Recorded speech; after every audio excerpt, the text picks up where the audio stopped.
A Visit from St. Nicholas by Clement Clarke Moore. 'Twas the night before Christmas, when all through the house not a creature was stirring, not even a mouse.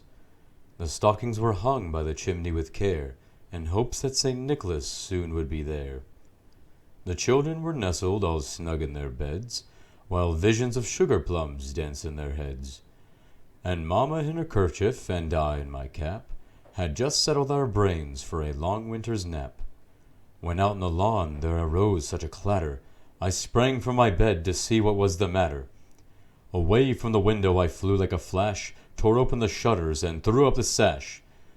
The moon on the breast of the new-fallen snow gave a lustre of midday to objects below, when what to my wondering eyes did appear but a miniature sleigh and 8 tiny reindeer. With a little old driver so lively and quick, I knew in a moment he must be Saint Nick. More rapid than eagles his courses they came, and he whistled and shouted and called them by name.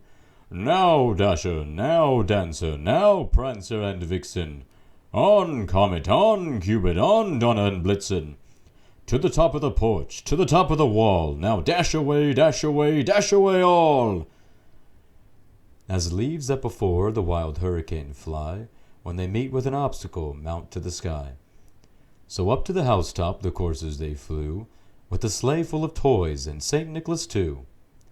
And then in a twinkling I heard on the roof the prancing and pawing of each little hoof.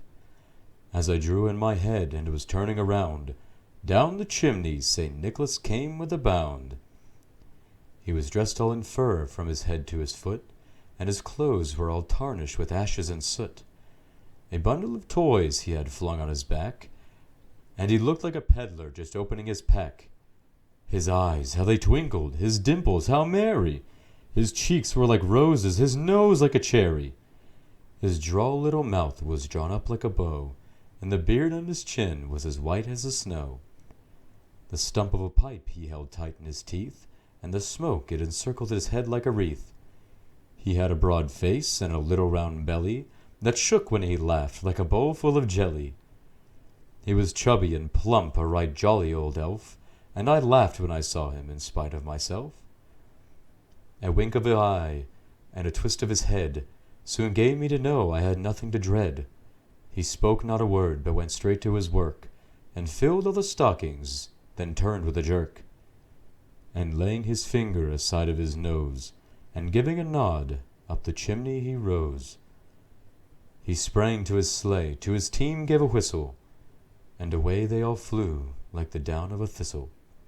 But I heard him exclaim, ere he drove out of sight, "Happy Christmas to all!" And to all a good night.